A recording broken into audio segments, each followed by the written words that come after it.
স্বাস্থ্য পরিষেবার অন্যতম ভিত্তি হলো পরিষ্কার পরিচ্ছন্নতা। আর এই কাজের মূল দায়িত্ব কাঁধে নিয়ে দিন রাত নিরলস পরিশ্রম করেন সুলভ কর্মীগণ। সোমবার সেই সুলভ কর্মীরাই নেমে এলেন বিক্ষোভে। স্থান আইজিএম হাসপাতাল চত্বর। নতুন টেন্ডার প্রাপ্ত সংস্থা অল ত্রিপুরা সিকিউরিটি ফোর্স মানে এটিএসএফ এর বিরুদ্ধে একাধিক অভিযোগ তুলে কর্মীরা তীব্র প্রতিবাদ জানান। কর্মীদের অভিযোগ, হাসপাতালের সাফাই ও স্বাস্থ্যবিধি বজায় রাখতে প্রয়োজনীয় সামগ্রী যেমন মগ, দড়ি, হ্যান্ড গ্লাভস, অ্যাসিড, ফিনাইল সঠিকভাবে সরবরাহ করছে না নতুন সংস্থা এটিএসএফ। এর ফলে প্রতিদিনের পরিষ্কার পরিচ্ছন্নতার কাজ মারাত্মকভাবে ব্যাহত হচ্ছে।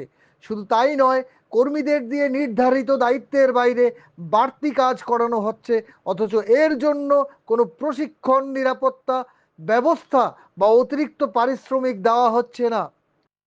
বিশেষত মহিলা সুলভ কর্মীদের সঙ্গে আচরণ নিয়ে ক্ষোভ প্রকাশ করেন আন্দোলনকারীরা। অভিযোগ, কর্তৃপক্ষের কিছু ব্যক্তি অশালীন ও মানহানিকর ভাষা ব্যবহার করছেন। এমনকি অভিযোগ জানাতে গেলে উল্টে কর্মীদের হুমকি দেওয়া হচ্ছে বলে দাবি করেছেন আন্দোলনকারীরা। কর্মীরা স্পষ্ট ভাষায় জানিয়েছেন, হাসপাতাল পরিষ্কার পরিচ্ছন্নতা আমাদের দায়িত্ব। আমরা প্রতিদিন রোগীদের সুস্থ পরিবেশ দেওয়ার জন্য প্রাণপণ চেষ্টা করি, কিন্তু ন্যূনতম সামগ্রী, সম্মান আর নিরাপত্তা না পেলে কাজ চালানো সম্ভব নয়। আমরা সমস্যা হয়েছে যে আমরা 1 তারিখে আমরা কথা আসতো, তাই না মালিক আইব আমরা লোকে যে আমরা যে সমস্যাটা হয়েছিল যে আমরা লোক লইতো না, তাই না এরপর আমরা লোকে জয়েন করছিল যে আমরা লোকে যে তিনি কী কাজ লইছেন, আমরা কি বেতন দিবেন, কি আসুন সব কইছে। আমরা 1 তারিখ আমরা লোক কথা কইব, তাই না 1 তারিখ আইসে না, কইছে তাই মা মারা গেছে, তাই না এই কথা কই আমরা হনুমন্ত আইসে না। আজকে তাই না আইসে দুপুরবেলা 1টার সময় আমরা কথা কইছে, 1টার সময় 1টার পর তাই না বলে আসে আমরা লোক কথা কইব এই ব্যাপারে, কিন্তু তাই না কইছে অক্ষণ আমরা আবার আমরা যখন কইছি তাই না তাই না আমরা হুমকি দিয়ে ড্রেসের ব্যাপারে হুমকি দিছে যে কালকে যদি আমরা ড্রেস না পরি তাই না কালকে আমরা সই করতো না, আমরা ড্রেস লইতো না। এরপর আজকে আমরা অনেক বলেছি তাই না আমরা যা তাই যে কাজ লইছে মানে প্রচুর কাজ লইয়ে লাইছে, কিন্তু এই কাজটি আমরা জিডিআর কাছ থেকে দূরে সব কাজ লইছে, তাই না আমি কইছি আমরা কাজটি বুঝাই দিয়ে যান, যদি আপনি আমরা জিডিআর কাজ লোন সব কাজ লো দিন আমরা বেতন বেশি দিতে হইব, তাই না এই সমস্ত কিছু কথা কো না, তাই না আমরা খালি কাজ করো কাজ করো, আমরা কি বুঝে কাজ করুম, মালিক আমরা মালিক দেখি না, মালিক আমরা কথা কো না, তাই কি কাজ লইছে না লইছে কিচ্ছু না, কিচ্ছু আমরা কইতে না, তারা খালি হুমকি দেয় আমরা, খালি হুমকির মধ্যে হুমকি দিতেছে।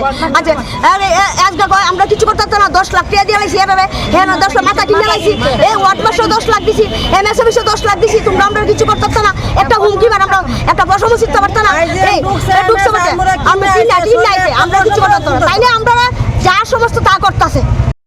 পূর্ববর্তী সংস্থার অধীনে যেভাবে কাজের পরিবেশ বজায় ছিল, কর্মীরা তা ফেরত চান।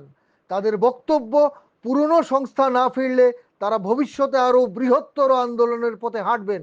এই ঘটনাকে কেন্দ্র করে প্রশ্ন উঠেছে, একদিকে যখন স্বাস্থ্য পরিষেবার মান উন্নয়ন নিয়ে বড় বড় পরিকল্পনার কথা বলা হচ্ছে, তখন অন্যদিকে যারা হাসপাতালের পরিচ্ছন্নতা রক্ষা করে রোগীদের নিরাপত্তা নিশ্চিত করেন, সেই সুলভ কর্মীদের সঙ্গে এমন অমানবিক আচরণ কেন? সাধারণ মানুষ এবং রোগীর পরিবার মনে করছেন হাসপাতালের স্বাস্থ্যবিধি রক্ষায় সুলভ কর্মীদের ভূমিকা অপরিসীম। তাই তাদের ন্যায্য দাবি না মানা হলে শুধু কর্মীরাই নয়, বিপাকে পড়বেন রোগী থেকে শুরু করে গোটা হাসপাতাল ব্যবস্থায়। ব্যুরো রিপোর্ট, ঋদ্ধি নেটওয়ার্ক।